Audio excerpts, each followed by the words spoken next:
Welcome to Timeless Tale.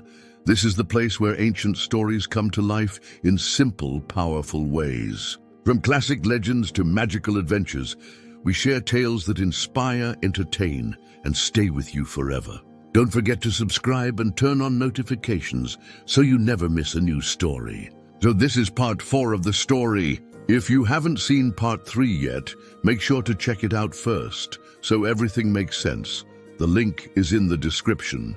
The Fable of Merchant and the Father Demon. Shahrazad had a plan, a dangerous one, but it was her only chance to save the lives of innocent girls. Before she left her home, she gave her little sister, Dunyazad, a secret. She whispered, "When I'm with the king tonight, I will send for you.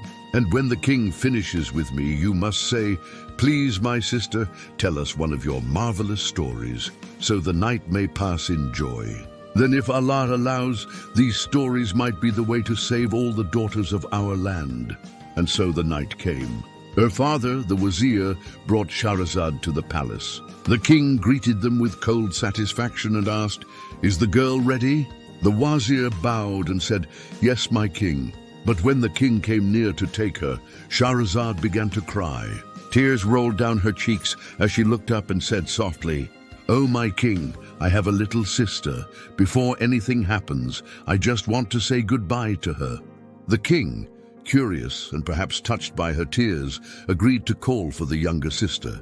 Dunyazad came quickly, threw her arms around Shahrazad, and sat beside the bed. Later that night, the king took Shahrazad as his wife. He believed that by morning, she too would be dead. But then, as the silence of night surrounded them, Dunyazad spoke, just as her sister had planned. "Sister, if you are not too tired, tell us one of your wonderful stories, so the night may pass with pleasure."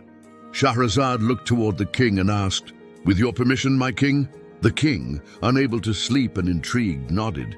Shahrazad began, "O noble king, there once lived a wealthy merchant. He had businesses across many lands and was a man of great honor. One day, he traveled far for his work. As the sun became too hot, he stopped to rest under a shady tree. He took out some food, some bread and sweet dates. When he finished eating, he threw the date stones far from him. But suddenly, a mighty jinni appeared, his eyes burning like fire and a sword in his hand. The jinni cried, "Stand up, that I may kill you as you have killed my son." The king's eyes widened. Shahrazad continued calmly. The merchant was shocked. "How did I kill your son?" he asked. The jinni shouted, "When you threw those date stones, one struck my son in the chest. He died at once. Now I must take your life." But the merchant, trembling with fear, said, "O noble jinni, I swear I did not know. I am a believer. Let me go home. I have debts to repay, a wife and children to care for, and people who trusted me with their money. I will return to you after 1 year. You have my word, and Allah is witness." Surprisingly, the jinni accepted. He let the merchant go. The merchant returned home, paid back all debts, and told his wife and children the truth. There was crying in the house, not just from the family, but from neighbors and friends. Everyone begged him not to go back. But when the year ended, the merchant took his burial shroud under his arm, said goodbye and left. He returned to the same tree and waited, ready to die. But as he waited, a strange thing happened. An old man approached, leading a gazelle by a golden chain. He greeted the merchant and asked why he looked so sad, sitting alone in a cursed place. The merchant told him everything. The old man was shocked. He said, "By Allah, your honesty is rare. Your story is so strange. It should be written with a needle on the corner of an eye." Then he said, "I will not leave you. I want to see what happens when the jinni returns." Not long after, another man appeared, this one with 2 black dogs. He too heard the tale and decided to stay. Then came a third man, this one with a bay-colored mule. All 3 sat with the merchant, waiting to witness the fate that awaited him. Finally, a wild wind began to blow. Dust rose high into the air. The jinni appeared, holding his sword, eyes full of rage. "Now I will kill you for my son," he shouted. The merchant cried. The 3 men cried too.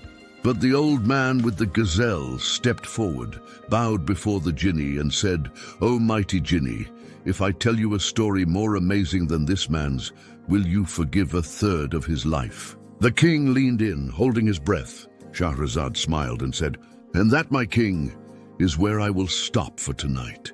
The king, now eager to hear the old man's tale, did something he had never done before. He let her live one more night. Shahrazad's plan had begun. But will her stories truly be enough to change the king's heart? Come back next time to hear the first old man's tale and see if it can save the merchant's life. Subscribe now for part 4, The Story of the Gazelle.